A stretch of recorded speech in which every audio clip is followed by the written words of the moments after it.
नमस्कार प्यारे बच्चों, कैसे हो आप सब लोग। आज हम लोग पिछली क्लास में मैं आपको 22 टाइप के क्वेश्चन बता दिया था, 22 टाइप्स के क्वेश्चन आपको बता दिए थे। और आज हम लोग 23वें नंबर के क्वेश्चन पर काम करेंगे, लेकिन उसके पहले 22 नंबर क्वेश्चन से रिलेटेड ही उसी टाइप पर आधारित कुछ और क्वेश्चंस हैं जो आपके सामने मैंने लिखे हुए हैं, पहले से ही लिख दिया था। तो वो क्वेश्चन भी बिल्कुल उसी तरीके से किए जाएंगे। आज जरा हम लोग इन क्वेश्चंस को एक बार कर लेते हैं, फिर उसके बाद आगे बढ़ते हैं। जल्दी से आप सबके लिए 2 मिनट का टाइम देता हूं, आप सब इन क्वेश्चंस को एक बार हल करके हमको बताएं जल्दी से, है ना। मैं नंबरिंग कर देता हूं, 1 2 3 करके मैं नंबरिंग कर देता हूं, इससे आपको आंसर करना आसान होगा। ठीक है, जल्दी से करिए, जल्दी से करिए बच्चों,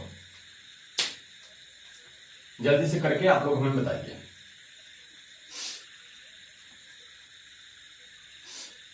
जल्दी से करिए।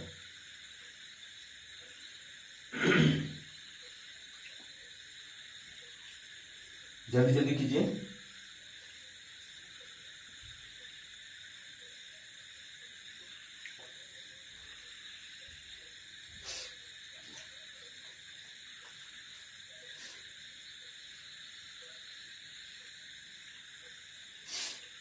चलिए, आंसर आ रहे हैं आप सबके, जल्दी से करो बच्चों।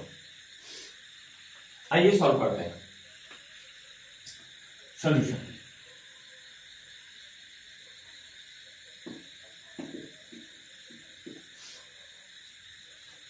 जल्दी से आइए।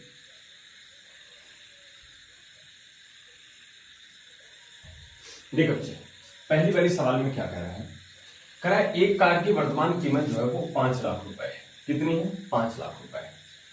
और इसके मूल्य की जो अवमूल्यन मतलब कमी दर है वो 10% वार्षिक है। तो 2 वर्षों के बाद कितनी हो जाएगी, ये आपसे पूछ रहा है। तो 10% का जो फ्रैक्शन होता है मेरे भैया, 10% का फ्रैक्शन होता है वो होता है 1/10। ठीक है, कमी हो रही है मतलब अगले साल ये 10 रुपया 9 रुपया हो जाएगा। बोलो हाँ या ना। इस तरीके से ये कम हो रहा होगा। कितने पे कम होगा? 5 लाख रुपए पे। 5 लाख रुपए पे कम हो रहा है। कितने साल बाद आपसे कीमत पूछ रहे हैं? 2 वर्षों के बाद पूछेगा तो अपन क्या करेंगे, इसे बाद आगे ले जाएंगे। कमी हो रही है 9/10, अगले साल भी 9/10। ये दोनों को हमने कटा दिया और यहां से हमारा बचा 5000 और 9 9 81। अगर इसे गुणा करोगे तो 5 1 5 और 5 8 40 और ये हो गया, मतलब 4,05,000 रुपया आपका बचेगा। इस कार की कीमत कितनी बचेगी? 4,05,000 रुपए। कब? 2 वर्ष के बाद। क्लियर हुई? पहली वाली सवाल क्लियर हुई बच्चे। अब देखिए, आप सब जो कहते थे कि थोड़ी सी लाइट कम आ रही है या नीचे कम लाइट आ रही है, अब देखिए लाइट वगैरह एकदम क्लियर आ रहा होगा, सब कुछ आपको बड़ा क्लियर दिख रहा होगा। ठीक है, दूसरा वाला क्वेश्चन जो है मेरे दोस्त वो क्या है, एक घर की वर्तमान कीमत 6,40,000 रुपए है तथा इसके मूल्य की वृद्धि, आप देखो वृद्धि हो रही है बेटे, बढ़ रही है। तो 2 वर्ष बाद, तो वार्षिक है, 2 वर्ष बाद घर की कीमत क्या रह जाएगी 2 वर्ष बाद? तो 12.5% का जो फ्रैक्शन होता है, 12.5% का जो फ्रैक्शन होता है बच्चे, वो होता है 1/8। क्या होता है? 1/8। कह रहे हैं कि वृद्धि हो रही है, इसका मतलब 8 रुपया पहले था तो 9 रुपया हो जा रहा है, मतलब 9/8 हो रहा है। ठीक है, कह रहे हैं 2 वर्षों के बाद कीमत कितनी रह जाएगी? तो 6,40,000 रुपए है। पहले वर्ष का अगर आप देखोगे तो 9/8 और दूसरे वर्ष का देखोगे फिर से 9/8, तो 8 हटा के 64 है ना। ये हो गया आपका 10,000 और 9 9 81 और 4 जीरो है, ये चारों जीरो आप यहां पर लगा। तो इसकी कीमत कितनी हो जाएगी बच्चे? इस घर की जो 6,40,000 कीमत है वो कीमत बढ़कर के 2 साल बाद आपकी कीमत कितनी हो जाएगी? 8,10,000। ठीक है, इतनी बात सबको क्लियर समझ में आ रही है? बोलो जल्दी से बताओ, अगर सबको समझ में आ रहा है तो यस सर बोलो, थम्स अप करो, जल्दी से बताओ बच्चे। क्लियर है ना? अब तीसरी वाली सवाल देखो क्या कह रहा है। अब बाद वाला तो हम लोग करना जान गए थे, सिखा दिया था आपको सब। ये सवाल भी आप बड़े आसानी से कर लेंगे, कोई टेंशन की बात नहीं है, बहुत कठिन सवाल नहीं है।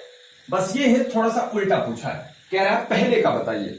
अगर पहले बताना हो जाए तो आपको मैंने पहले ही सिखाया है कि अगर पहले कभी भी कहता है तो क्या करोगे आप। तो कह रहे हैं एक दुकान की जो कीमत है बच्चे वो कितनी है, 12,50,000 रुपए है। और उसके दुकान की जो मूल्य में उसकी दुकान के मूल्य में प्रतिवर्ष 16.2/3% की दर से ह्रास हो रहा है। ह्रास बोले तो कमी हो रही है। मतलब तीसरी वाली सवाल में जब आप कर रहे होंगे तो ये जो 12,50,000 रुपया है ये तो था, और हर साल इसकी कीमत में 16.2/3%। तो 16.2/3% का फ्रैक्शन क्या होता है जरा मुझे बताना। 16 से, अभी पिछली क्लास में भी बताया था, 16.2/3% का जो फ्रैक्शन होता है वो होता है 1/6। तो जब ये कमी हो रही है, ह्रास हो रहा है, तो ये 6 रुपया जो होगा वो उसमें से 1 रुपया कम हो जाएगा, तो हो जाएगा 5/6। और कितने साल पहले पूछ रहे हैं, तो यही फ्रैक्शन क्या करोगे आप, उल्टा कर दे रहे होंगे। कितना हो जाएगा, 6/5। अब 3 साल बाद अगर 3 साल पहले ये पूछ रहे हैं तो बच्चे करना क्या पड़ेगा आपको, 12,50,000 रुपए में 6/5 गुणे के 6/5 गुणे के 6/5, ये तीनों साल हो गया। 5 × 5 = 25, 5 × 6 = 125, ये 4 जीरो है यहाँ पे लगा देंगे, 6 के 36, 6 216, और ये हम 4 जीरो लगा दिए। तो ये कीमत कितनी हो गई, 21,60,000। इसका मतलब जब कमी हो रही होती है तो पहले रेट अधिक होता है और बाद में रेट ये धीरे धीरे क्या होता है, कम होता है। तो ये धीरे धीरे कम होते होते ये 12,50,000 रुपए बचा था, लेकिन 3 साल पहले इसकी कीमत जो थी वो कितनी थी, 21,60,000 रुपए। क्लियर हो गई हमारी बात। अब बात आएगी हमारी अगले टाइप की। अब जो हम सीखेंगे वो अगला टाइप सीखेंगे। देखिए ऐसे छोटे मोटे सवाल आ जाए कि एक जगह पर या एक नगर में या एक गांव में एक क्लास में 40% लड़कियां हैं, अगर लड़कों की संख्या इतनी है तो लड़कियों की संख्या बताओ। ऐसे सवाल आ जाए, या कह दे कि एक क्लास में कुल 1200 लड़कियां हैं, अगर उसमें से लड़कों का परसेंटेज 40 है तो लड़कियों की संख्या बताइए। ऐसे अगर सवाल आते हैं तो आप आराम से कर ले जाओगे। ठीक है, ये तो मैंने बेसिक में आपको पहले ही सिखा दिया। अब मान लीजिए कि अगर जनसंख्या वृद्धि तो हम लोगों ने सीखा, जनसंख्या कमी हम लोगों ने सीखा, पहले का सीखा, बाद का सीखा, ये चीजें हम लोगों ने सीखी।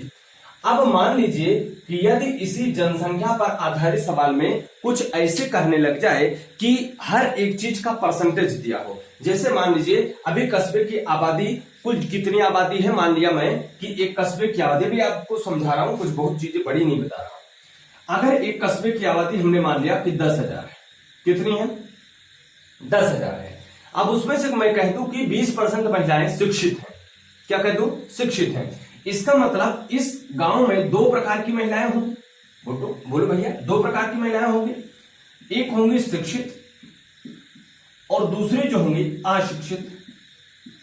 बोलिए होंगे कि नहीं, एक होंगी शिक्षित और एक होगी अशिक्षित। अब अगर कह दिया कि ये 20% महिलाएं हमारी क्या है, शिक्षित है, तो पक्का है कि 80% महिलाएं क्या होंगी, अशिक्षित होंगी। अब अशिक्षित महिलाओं में से कह दी कि कुछ तो ब्राह्मण है, क्या है, ब्राह्मण है, और कुछ क्या है, क्षत्रिय है। जो क्षत्रिय है उनका 40% है। इसका मतलब ब्राह्मण कितने परसेंट होंगे, 60% होंगे। लेकिन ये 40 और 60 किसका होगा बेटा, इस 20% का नहीं होगा। ये जो होगा वो किसका होगा, इस 80% का होगा, क्योंकि अशिक्षित महिलाओं में ब्राह्मण और क्षत्रिय महिलाएं हैं, ना कि शिक्षित महिलाओं में। बात समझ में आ रही है। अगर कहते शिक्षित महिलाओं में 10% यादव हैं, 20% पाल हैं, तो आप इसमें से करोगे ना कि इसमें से करोगे। मेरे कहने की बात आपको बस इतनी सी समझनी है, जिस पैटर्न पे सवाल पूछेगा उसी पैटर्न पे आपको आंसर करना है कि क्या चीज वो पूछ रहा है और क्या चीज हम बता रहे होंगे। बात समझ में आ रही है। आइए एक सवाल लिखता हूं, फिर आपको और अच्छे से समझाने की कोशिश करता हूं।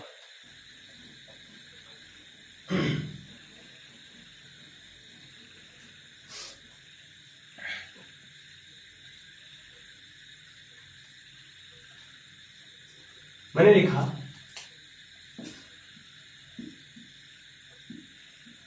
एक कस्बे की आबादी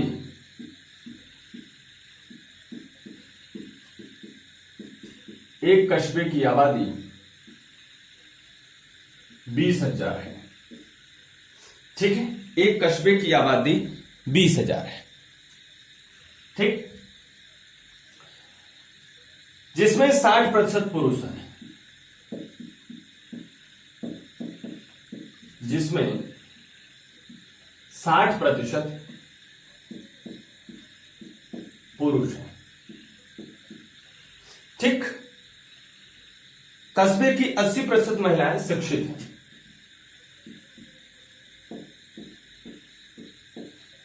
कस्बे की 80% महिलाएं शिक्षित हैं।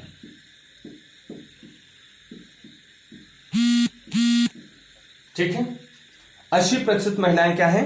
शिक्षित हैं।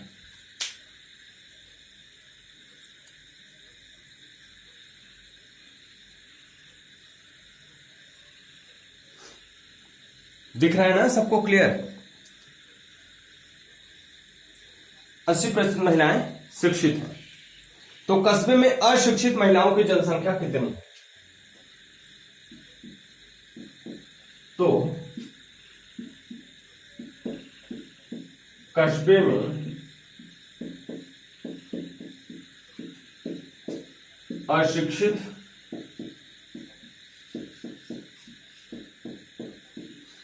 महिलाओं की संख्या कितनी है? ठीक है, ये क्वेश्चन आपसे पूछा गया है। एक कस्बे की आबादी 20,000 है और इसमें से 60% पुरुष है। कस्बे की 80% महिलाएं शिक्षित हैं, तो कस्बे में अशिक्षित महिलाओं की संख्या कितनी है आपको बताना है। देखिए बच्चे, करना क्या है हम सबको, जो कस्बे की कुल आबादी है, कस्बे की आबादी जो है,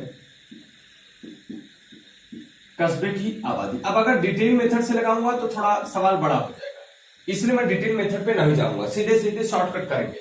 कस्बे की कुल आबादी बच्चा कितनी है? 20,000 है। ठीक, उसमें से 60% पुरुष है और कुछ महिलाएं। इसका मतलब इस कस्बे में दो वैरायटी की चीजें रहती है, दो वैरायटी के लोग रहते हैं। कौन कौन? पुरुष और महिला। कौन कौन बच्चे? पुरुष और महिला। ये रहते हैं पुरुष, अब ये रहते हैं महिला। अब आपको लगता होगा कि सर पुरुष महिलाएं रहती हैं, पुरुष और महिला रहती है, तो बच्चे भी तो होंगे, बूढ़े भी तो होंगे। बेटे कुछ भी हो, चाहे वो बच्चे हों, चाहे वो बूढ़े हों, चाहे जो हो, उनको किस दो कैटेगरी में बांटा गया? पुरुष में और महिला में। कुल पुरुषों का जो परसेंटेज है वो कितना है? 60% है। पुरुष कितने हैं? 60% है। तो आप मुझे बताओ महिलाएं कितनी होंगी? 40% होंगी। अब आपसे पूछा किसके लिए गया है? अशिक्षित महिलाओं के लिए गया है, अशिक्षित महिलाओं के लिए पूछा गया है। इसका मतलब यहां पर जो ये पुरुषों की संख्या दी गई है, अब इससे हमको कोई भी लेना देना नहीं होगा। कुल काम हमको करना होगा किस पर? केवल और केवल बच्चे महिलाओं पर। केवल और केवल किस पर करना होगा? महिलाओं पर। कभी भी पुरुषों में हम लोग अब नहीं जाएंगे। क्लियर हो गया? अब महिलाओं में कह रहे हैं कस्बे की जितनी भी महिला, उसमें से 80% महिलाएं शिक्षित है। इसका मतलब ये जो 40% महिलाएं हैं, अगर इनकी जनसंख्या पता हो जाए तो कितनी परसेंट महिलाएं शिक्षित है, अशिक्षित है, वो भी पता चल जाएगा। मतलब कुल जनसंख्या है ये 20,000, उसमें से 40% जो होंगी वो महिलाएं होंगी। ठीक है हमारी बात? तो अगर हम इस 20,000 का 40% निकाल लें तो हमारी जो संख्या होगी वो कितनी होगी? 8,000। कितनी हो जाएगी? 8,000। इसका मतलब उस गांव में कुल 8,000 महिलाएं हैं। गांव में कुल कितनी महिलाएं हैं? 8,000 महिलाएं हैं। अब उन महिलाओं में से 80% महिलाएं क्या हैं? शिक्षित है। ठीक, 80% महिलाएं शिक्षित हैं। इसका मतलब इसमें फिर से 8,000 में दो टाइप के लोग होंगे। कौन कौन? एक होंगे शिक्षित और एक होंगे अशिक्षित। क्या होंगे? एक होंगे शिक्षित और एक होंगे अशिक्षित। तो जो कस्बे में शिक्षित महिलाएं हैं बच्चे, वो 80% है। कितने हैं? 80% है। और आपसे पूछ किसके बारे में रहा है? इसके बारे में पूछा, अशिक्षित महिलाएं। तो अशिक्षित महिलाएं जब ये 80% है तो अपने पास ये 20% जो बचा होगा वो अशिक्षित होंगे। तो आप मुझे बताओ कि ये अशिक्षित कौन है? ये 20,000 का, ये 8,000 का। तो आप कहोगे सर महिलाओं की बात हो रही है तो ये 8,000 की बात हो रही है। मतलब ये 20% जो होगा वो कितने का होगा? 8,000 का। इसका मतलब अगर हम इस 8,000 का 20% निकाल लें तो हमारा आंसर आ जाएगा। हम इसे कटा दिए, 8 दूना 1600। कितना आ गया? 16। इसका मतलब ये 1600 अशिक्षित महिलाएं हैं। कितनी महिलाएं हैं? अशिक्षित महिलाएं हैं। क्लियर हुई बात हमारी? तो आपका आंसर कितना हुआ? 1600। अब इसे एक बार आप लोग पहले उतारिए, फिर इसको मैं दोबारा से समझाता हूं। ठीक, मैं इसे एक बार फिर से समझाने की कोशिश करता हूं। इसे जल्दी से आप लोग लिखें। सवाल बड़े सरल होते हैं, बस सवाल समझ में आ जाने चाहिए। अगर सवाल समझ में आ गया तो ऑटोमेटिक सवाल खुद ब खुद सब कुछ चीजें बताता है।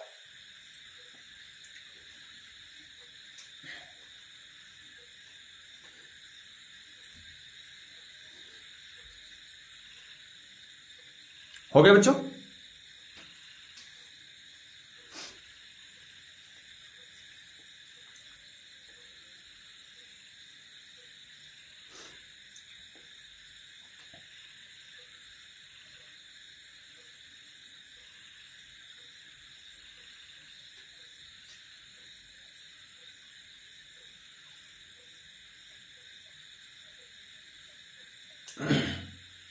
हो गया? चलिए अब एक बार फिर से देखो। कह रहे हैं कि कस्बे की आबादी कितनी है? 20,000 है।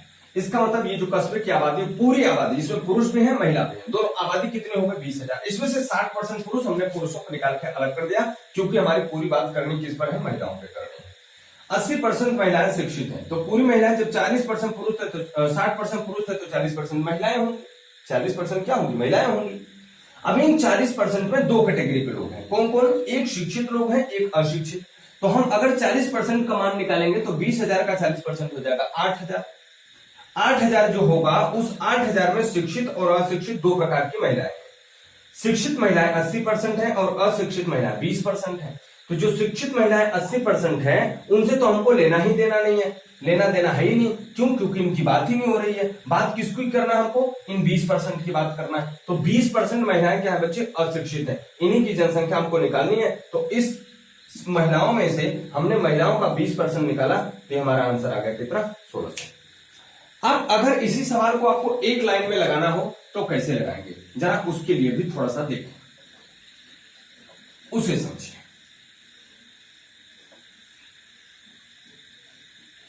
देखिए,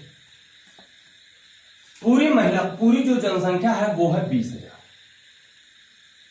पूरी पहले सवाल पढ़ लिया, क्या पूछ रहा है? अशिक्षित महिलाओं की संख्या पूछ रहा है, मतलब पूरा कैलकुलेशन महिला पे करना है। तो इसमें से 40% पुरुष है, 40% पुरुष है, पुरुषों पे बात नहीं करनी, तो बच्चे कितने? सॉरी, 60% पुरुष है, तो बच्चे कितने? 40%। और यही 40% दबा के क्या होंगी? महिलाएं होंगी। ठीक, अब इतनी जो महिलाएं हैं, इसमें दो कैटेगरी की हैं। 80% शिक्षित है और 20%, 20 बचा है यहां से, तो 20% महिलाएं क्या होंगी? अशिक्षित होंगी। तो यहां पर हमने इसका क्या कर दिया? 20% कर दिया। और यही हमारा किसकी संख्या होगी? अशिक्षित महिलाओं की संख्या होगी। इसे आप आराम से काट दीजिए, आपका काम बन के तैयार। 2 चौका 8 दूना 16, और ये दोनों 0।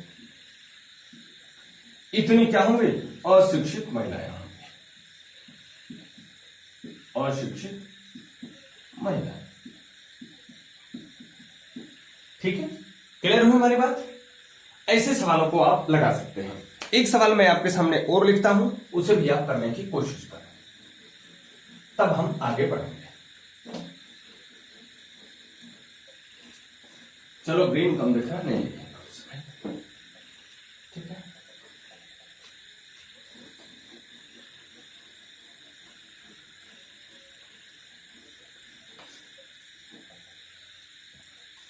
चलिए।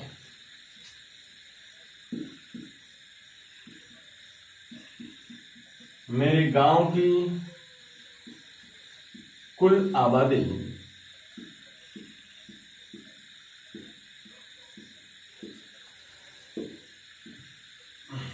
2,000 है।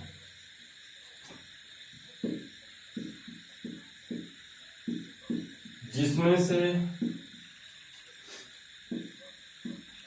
20% महिलाएं हैं तथा 40% पुरुष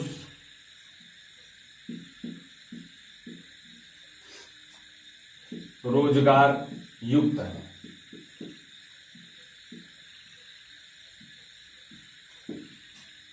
रोजगार युक्त है। तो गांव में कितने बेरोजगार पुरुष हैं, एक लाइन में लगाइए जल्दी से, कितने बेरोजगार पुरुष, ठीक है। 40% पुरुष रोजगार युक्त हैं, तो गांव में कितने बेरोजगार पुरुष हैं ये आपको बताना है। जल्दी से आप लोग इस सवाल को लगाएं, जल्दी जल्दी सवाल लगाइए।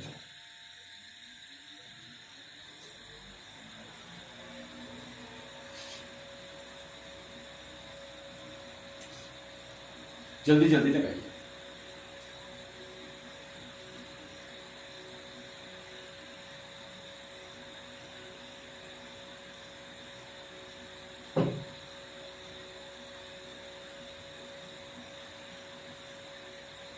आ गया प्यारे बच्चों,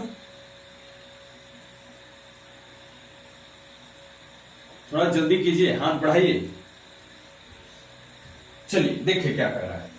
गांव की कुल आबादी जो है वो 2000 है, तो गांव की कुल आबादी हमने लिखा 2000, जिसमें से कह रहे हैं 20% क्या है, महिलाएं हैं। तो 20% महिला, और बात अपने को किसकी करनी है बच्चे, बेरोजगार पुरुष।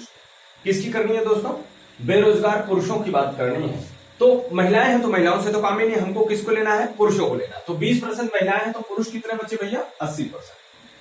80% मतलब 80/100, तथा 40% पुरुष रोजगार युक्त है। तो जिनके पास भाई रोजगार है उनकी तो बात नहीं करनी है, जिनके पास रोजगार नहीं है उनकी बात करनी है। तो 40% रोजगार वाले हो गए, तो कितने बच्चे, 60%। तो 60% क्या होंगे, पक्का है कि बेरोजगार होंगे। यही जनसंख्या तो निकालनी है हमको। ये 2 जीरो हम इन दोनों जीरो से कटा दिए, इन दोनों को इन दोनों से, 8 छको 48, दूना 96। तो 960 पुरुष ऐसे हैं, 960 पुरुष ऐसे हैं जो बेरोजगार भी हैं और पुरुष, और क्या है, पुरुष है। 960 बेरोजगार पुरुष है।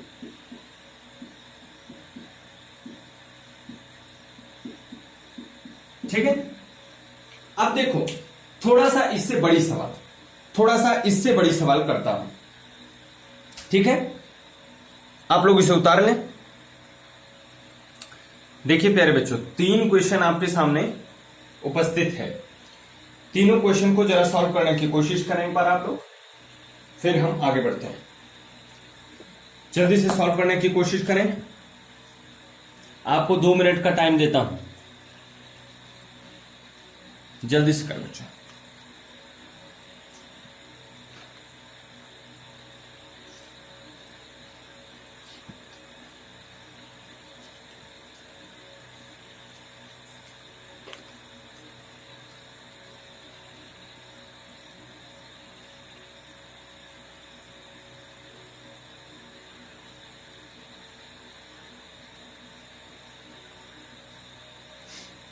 जल्दी करो बच्चे, जल्दी करो।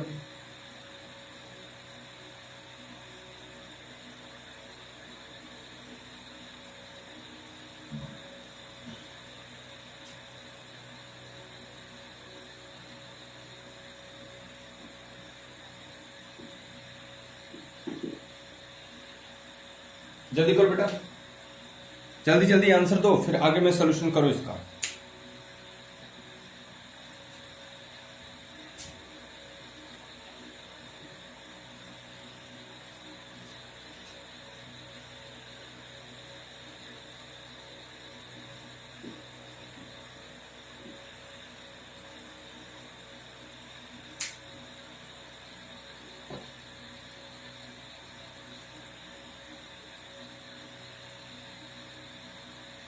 हो गया।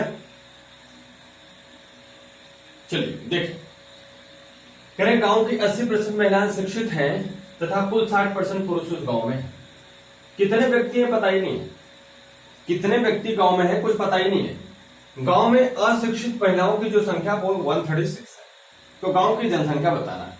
अब गांव की जनसंख्या आपको पता नहीं है तो कैसे करोगे। मान लो कुछ गांव की जनसंख्या है, मैंने मान लिया गांव की संख्या कितनी है, P। इसमें से 80% महिलाएं शिक्षित हैं, इनकी बात बाद में करते हैं। और उसमें कुल 60% क्या पुरुष हैं। महिलाओं की संख्या देखो यहां पर दी गई है, महिलाओं की संख्या 136 है, पुरुषों की संख्या भी दी गई है 60%। तो इसका हमको बस इतना काम रहेगा कि महिलाएं बताएगा। 60% पुरुष हैं तो पक्का है कि इसकी 40% क्या होंगी, महिलाएं होंगी। सही है। और इस 40% महिलाओं में 80% शिक्षित है और जो अशिक्षित महिलाएं हैं वो है 136। तो इसका मतलब ये 80% का भी हमारे जीवन में बस इतना सा काम है कि ये बताए अशिक्षित महिलाओं की संख्या कितनी है। तो 80% जब महिलाएं शिक्षित हैं तो अशिक्षित कितनी होंगी? 20%। बोलिए। और इन्हीं 20% की संख्या कितनी है? 136। बस इसी पी की वैल्यू निकाल लो, आंसर आ जाएगा। तो आइए देखते हैं। 20 पंचे 40, 5 8 40, ठीक है। 4 दूना 8, 4 25 में 100, 2 छक्का 12, 2 3 6। तो पी की वैल्यू कितनी आ जाएगी? 63 गुणे 25, 25 तिया के 75, 7 25 छक्का 150 और 7 170। तो कितनी संख्या है भैया? 1575। जल्दी देखो बच्चों, कितनी संख्या है? 1575। सही है? बोलिए भाई, सही है? एक बार फिर से समझ लेते हैं। गांव में महिलाओं की संख्या, पुरुषों की संख्या कुछ भी नहीं पता। गांव में किसी की संख्या पता ही नहीं। मतलब गांव में कितने लोग रहते हैं हमने मान लिया पी, उसमें से 60% पुरुष है तो 40% महिलाएं होंगी। और अगर 40% महिलाएं हैं तो 80% महिलाएं शिक्षित हैं, तो कितनी महिलाएं अशिक्षित होंगी? 20%। ठीक है, इसे हम लोग करना। अच्छा, थोड़ा खाच पाच हो गया, थोड़ा सा अच्छे से कटा देता हूं। ठीक है, अच्छे से कटा देता हूं, तब थोड़ा अच्छा समझ में आएगा।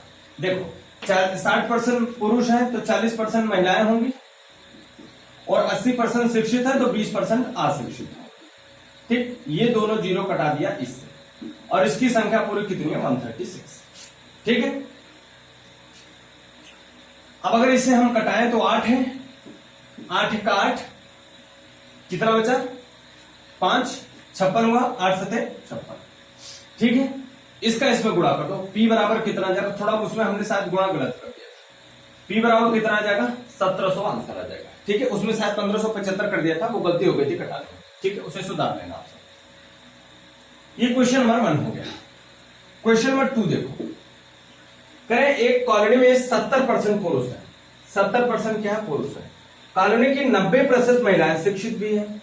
चलिए, 70% पुरुष है, 90% महिलाएं शिक्षित है, जबकि कॉलोनी में अशिक्षित महिलाओं की संख्या 945 है। तो कॉलोनी की कुल संख्या बतानी है। एकदम क्लियर बात है, इसे ही बिल्कुल लगानी है। पी हो गई कॉलोनी की संख्या। 70% पुरुष है तो इसका मतलब महिलाओं की संख्या कितनी होगी मेरे भैया? 30% होगी। जिसमें से 90% शिक्षित है तो 10% अशिक्षित होंगे। और इन्हीं की संख्या दी है 945। बोले, इन्हीं की संख्या क्या दी है? 945। बस कटा दीजिए, आपका आंसर आ जाएगा। ये हमने दोनों जीरो को इससे कटा दिया। यहां से अगर इसको देखेंगे तो 3 है, 3 त्रिका 9, 3 का 3, 3 पचे 15। तो ये संख्या आएगी 3 1 5 और 00। उस कॉलोनी में कुल कितने लोग रहते हैं? 31,500 लोग रहते हैं। कॉलोनी में कितने लोग रहते हैं बच्चे? 31,500 लोग रहते हैं। ठीक है, ये क्वेश्चन क्लियर हुआ। अब थर्ड नंबर क्वेश्चन पे आते हैं। थर्ड नंबर क्वेश्चन देखता हूं, जल्दी से करिए, इसे उतार लीजिए, फिर थर्ड नंबर क्वेश्चन कराते हैं। अब देखिए, थर्ड नंबर क्वेश्चन क्या है? बिल्कुल सरल क्वेश्चन। आप सबने, कुछ लोगों ने किया भी है ना? देखो बच्चे, जो लोग रेगुलर रहोगे उन्हीं को मजा मिल पाएगा, पूरी चीज का आनंद उन्हीं को मिल पाएगा। रेगुलर रहो आप सब। करें एक कस्बे की आबादी 15,000 है, जिसमें से 40% महिलाएं हैं। कस्बे के 70% पुरुष रोजगार युक्त हैं। कस्बे के 80% बेरोजगार पुरुष विवाहित हैं। तो कस्बे में अविवाहित बेरोजगार पुरुषों की संख्या बताएं। मतलब सब विपत्ति जितने लोगों पे है वो बताओ। वो अविवाहित भी हैं, बेरोजगार भी हैं और पुरुष भी हैं।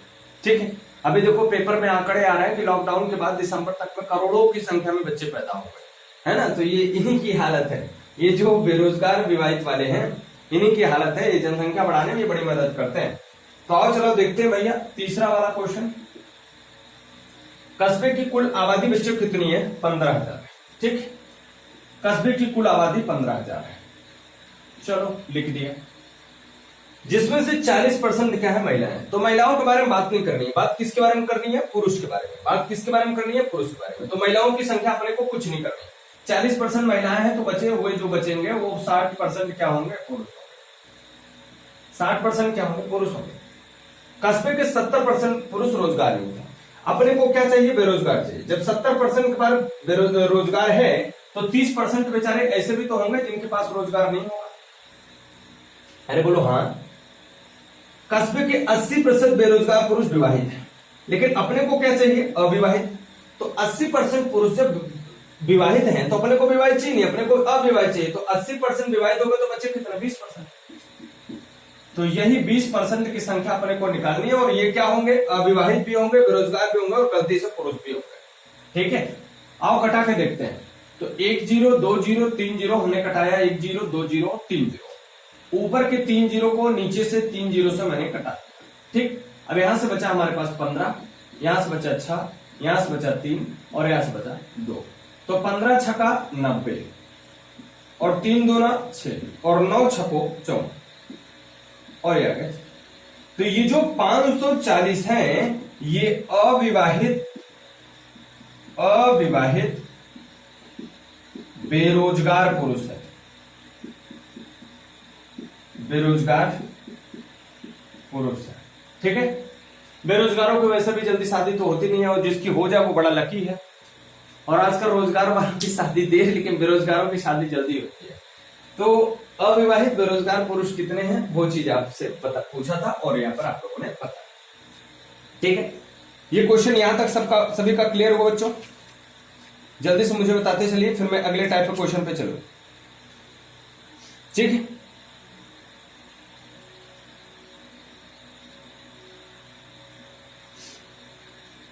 ओके।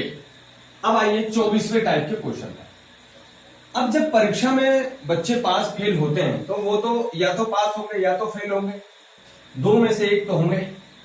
लेकिन यदि हम विषय वाइज लेने लग जाएं तब कैसे होगा? विषय वाइज लेने लग जाएं, जैसे कुछ बच्चे गणित में फेल हुए, कुछ विज्ञान में फेल हुए, और कुछ तो ऐसे हैं जो गणित और विज्ञान दोनों में ही फेल हो गए। और अब आपसे पूछे कि पास कितने हुए, या केवल गणित में फेल कितने हुए, या केवल गणित में पास कितने हुए, ऐसे अगर आपसे पूछे तो आप क्या करोगे? तब आप क्या करोगे बताइए सरकार? तब थोड़ी सी दिक्कत होगी। आइए वही दिक्कत समझते हैं। टाइप नंबर 24 पर देखो बेटा, एक बात याद रखो, जैसे अपन समुच्चय सिद्धांत पढ़े थे तो उसमें आंशिक वाला समुच्चय पढ़े थे। जैसे मान ले भैया गणित में फेल 20%, या ऐसे मान लो 40 लड़के गणित में।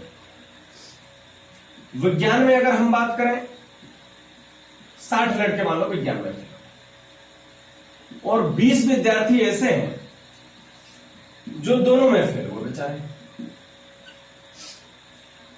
ठीक है, अब आपसे पूछे कि बताओ केवल विज्ञान में कितने फेल हुए या केवल गणित में कितने फेल हुए, तो कैसे बता पाओगे? तब नहीं बता पाओगे। तो इसका देखो वेन डायग्राम बनाया जाता है। अगर ये वाले पूरे के पूरे हो गए गणित वाले, और ये पूरे के पूरे हो गए विज्ञान वाले, ठीक है, ये पूरे के पूरे क्या हो गए? गणित वाले, और ये पूरे के पूरे हो गए विज्ञान वाले। ठीक है, जिसको समुच्चय कम समझ में आता है उनकी रात में 7:30 बजे क्लास चलती है सेट की, है ना? वो लोग उसे पढ़ा करो। इंटर वालों की जो क्लास चलती है उसमें भी आप लोग पढ़ा करो, ठीक है? और उसे पढ़ोगे बहुत ज्यादा काम करेगा, हर जगह पे वो काम करता है, याद रखना। अरिथमेटिक में भी, एडवांस्ड में भी, और इंटरमीडिएट लेवल में तो काम कर ही रहा है। तो जो लोग इंटरमीडिएट के बच्चे हैं और इसे भी देख रहे हैं और उसे भी देख रहे हैं, तो आप याद रखो कि वो तो देखो ही देखो। और जो कॉम्पिटेटिव बच्चे हैं, जो कॉम्पिटिशन की तैयारी कर रहे हो बेटा, वो लोग भी उस क्लास को जरूर देखो। क्यों? उससे आपका फायदा होगा कि समुच्चय आपको आ जाएगा, सवाल और आसानी से करने लग जाओगे। ठीक है, प्रभांशु सर पढ़ा रहे हैं, उसको आप लोग देखा करो। तो बच्चे ये तो पूरा यहां से यहां तक का जो मैटर था, देखो अपन इसे रंगीन बनाते हैं ना, थोड़ा सा इसे थोड़ा सा मैं रंगीन कर देता। ये मैं गणित वाले दायरे को कर रहा हूं, ये मैं गणित वाले दायरे को कर रहा हूं। इसे आप समझ गए तो चुटकियों में सवाल आएगा। तो ये तो पूरे गणित वाले हो गए। अब बच्चे अगर हम बात करें विज्ञान वालों की, तो ये तो पूरा इधर वाले विज्ञान वाले हैं। ये पूरा सर्कल जहां तक इसका था वो सब तो विज्ञान वाले हैं, है कि नहीं? अरे बोलो हाँ ना, कुछ तो बोलो। अब आप बताओ मुझे, इसमें भी ब्लैक ब्लैक है, इसमें केवल ब्लू ब्लू है, और इसमें कितने हैं? दोनों है। इसका मतलब ये वाला जो है ये दोनों का है, ये जो दोनों वाले मैटर है ये दोनों के मैटर। अब दोनों कितने हैं बताओ मुझे जरा? 20 है। दोनों कितने हैं? 20 है। तो अगर अब मैं पूछूं कि ये इस गणित वाला सेक्शन कहां तक पहुंचेगा, तो आप कहोगे कि सर गणित वाला सेक्शन जो होगा वो केवल और केवल ये वाला पोर्शन होगा। अगर हम केवल गणित वाला सेक्शन पूछें तो केवल और केवल ये वाला सेक्शन होगा। तो गणित में तो कुल 40 थे, लेकिन 20 तो दोनों में है ना, तो ये कितने बचे? केवल 20 बचे। आ रही बात समझ में? तो समझ में आ रही कि नहीं आ रही है? आ रही। अब देखो ये पूरा दायरा जो है कौन वाला, अब देखो ये जो ग्रीन से बना रहा, ये जो पूरा दायरा है, ये तो पूरा दायरा जो था ये पूरा विज्ञान का था, लेकिन इतना जो दायरा बच रहा है ये पूरा किसका है? विज्ञान का, लेकिन केवल विज्ञान का। तो इसमें 20 वो भी मिले जो दोनों में फेल है, तो 60 तो पूरे थे, तो 20 निकल गए, कितने बचे? 40। ये 40 कौन वाले हैं? केवल विज्ञान वाले।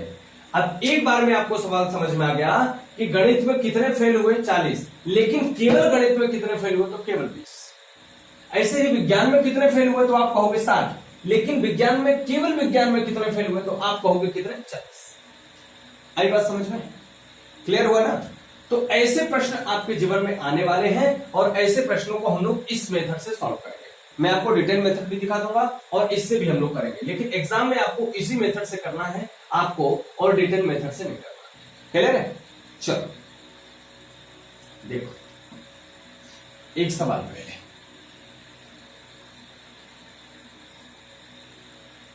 इसमें परसेंटेज में आ जाए, घबराना मत, ठीक है?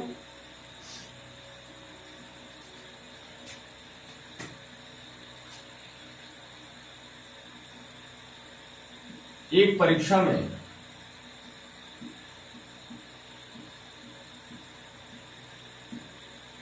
एक परीक्षा में 45% विद्यार्थी 45% विद्यार्थी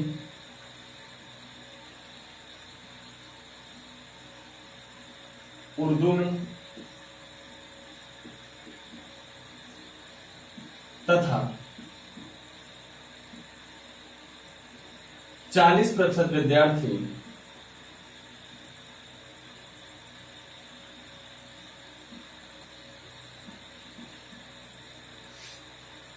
चीनी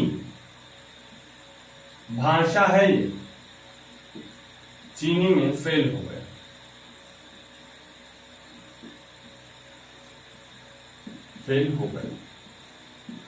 तथा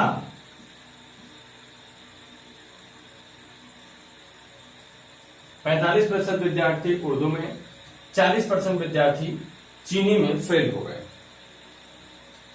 10% विद्यार्थी ऐसे भी हैं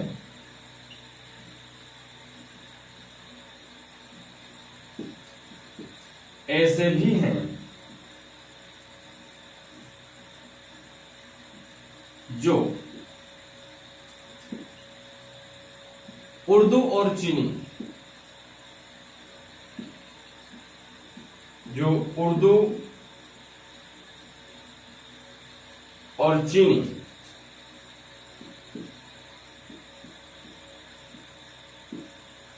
दोनों में फेल हो गए।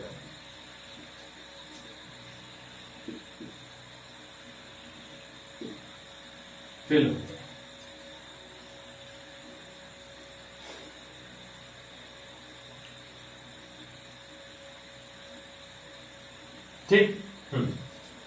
अब इसमें आप 3 क्वेश्चन मुझे बताओ, कितने परसेंट पास हुए,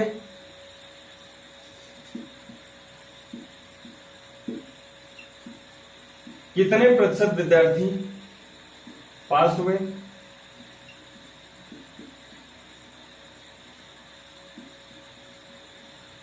दूसरी बताना है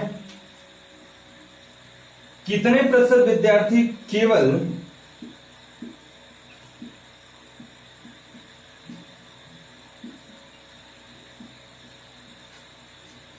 कितने प्रतिशत विद्यार्थी केवल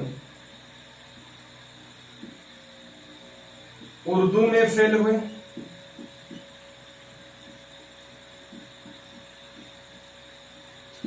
एक प्रश्न और बताना है, कितने प्रतिशत विद्यार्थी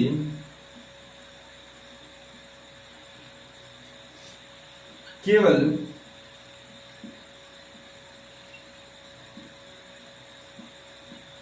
चीनी में फेल?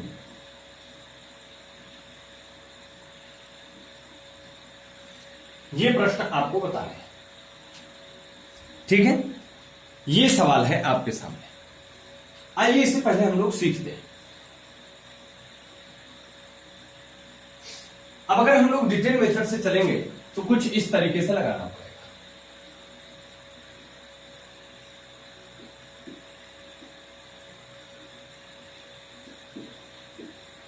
देखिए भाई, परसेंटेज है तो कुल बात 100% की होती है। परसेंटेज अगर है तो कुल बात 100% की होती है।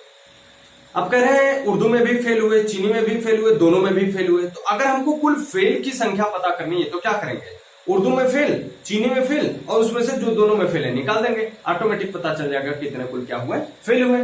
तो अगर कुल फेल की संख्या आपको निकालनी है, कुल फेल, कुल फेल बराबर उर्दू में फेल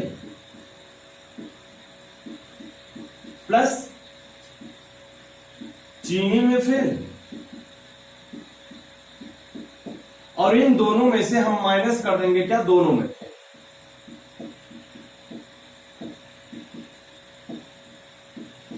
तो हमको पता चल जाएगा कि कुल कितनी संख्या है जो फेल है।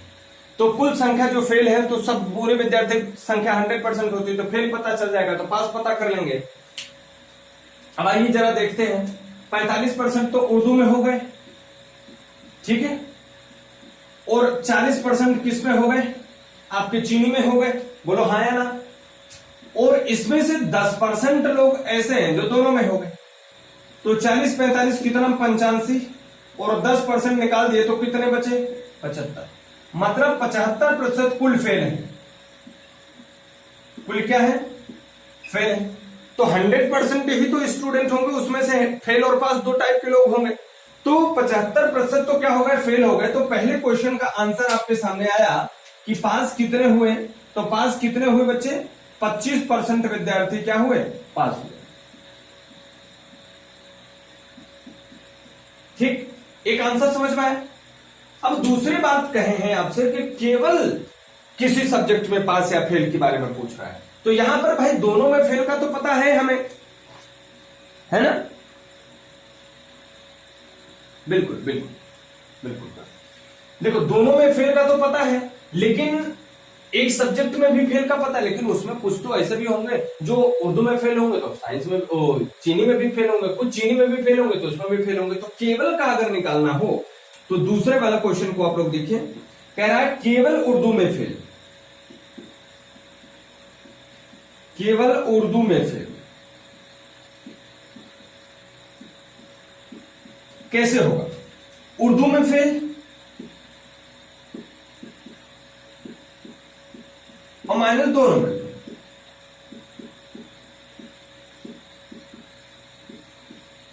बस काम बन जाएगा। उर्दू में कितने फेल है भैया? 45%। तो 45% ये और 10% दोनों में फेल है, तो कितने बचे? 35%। ठीक है।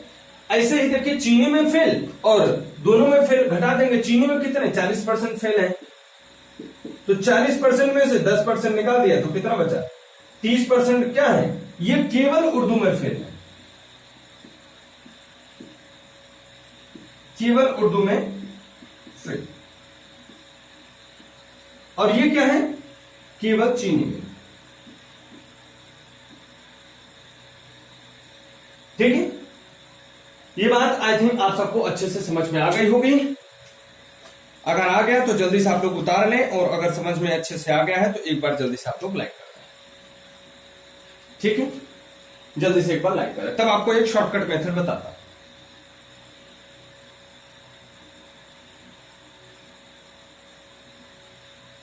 जल्दी जल्दी करेंगे।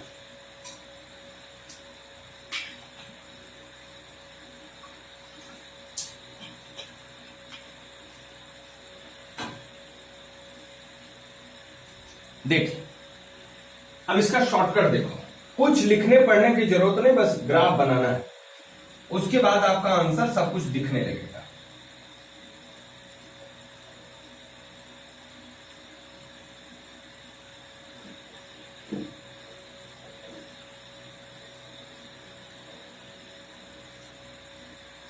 देखिए जैसे मैंने आपको ग्राफ सिखाया वैसे ही ग्राफ बनाना है।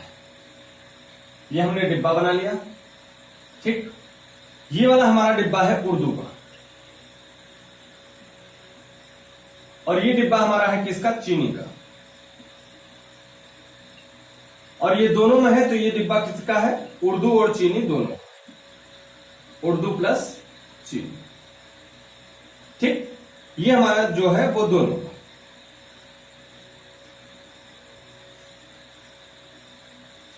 अब देखिए उर्दू में कितने हैं, 45%। उर्दू में कितने परसेंट फेल हुए हैं, 45%। चीनी में कितने हैं, 40%। दोनों में कितने हैं, 10%।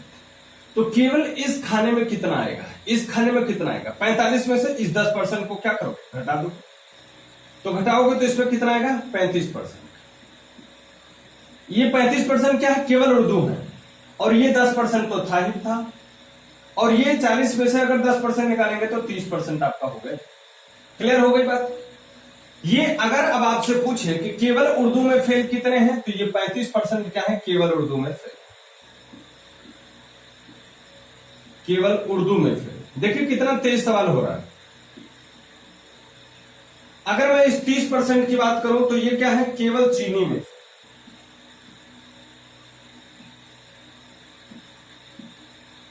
केवल चीनी में, ठीक है। अगर बात करें कुल फेल की, तो कुल फेल कितने, 35% ये, 10% ये, 30% ये, कुल मिला के हमारे कितने परसेंट फेल हो गए, 35, 30, 65, 10, 75% ये कुल फेल हो गए। सही है, बोलो भैया। अब अगर पूछे कुल पास कितने हुए, तो भैया इसमें 75% जब कुल फेल हो गए तो बचे कितने, 25%। कितने बचे, 25%। यही कुल पास है, यही कुल पास विद्यार्थी है।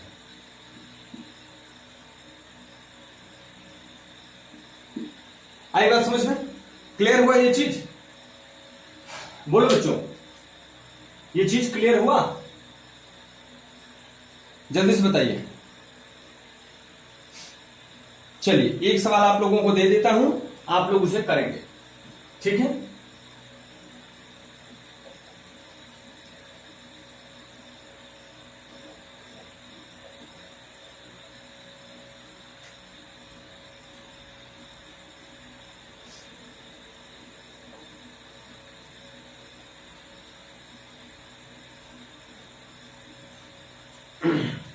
होमवर्क आपको दे देता हूं।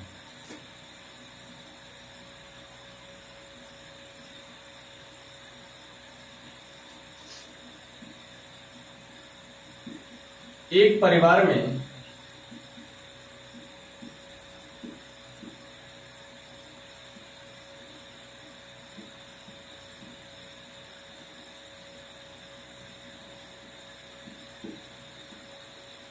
पचपन प्रतिशत लोग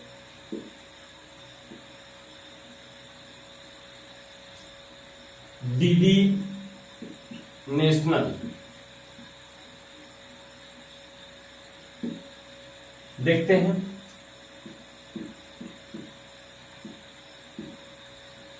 तथा 40% लोग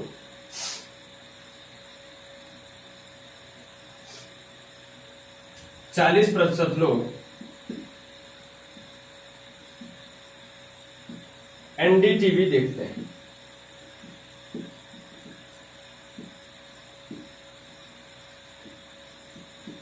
एवं 15% लोग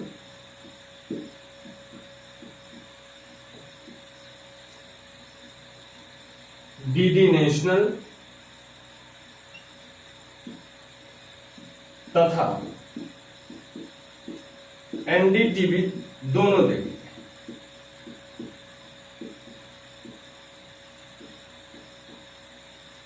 दोनों देखते हैं। तो बताएं, पहला, केवल डीडी नेशनल देखने वाले कितने हैं? दूसरा, केवल एनडीटीवी देखने वाले। तीसरा, कुछ न देखने वाले।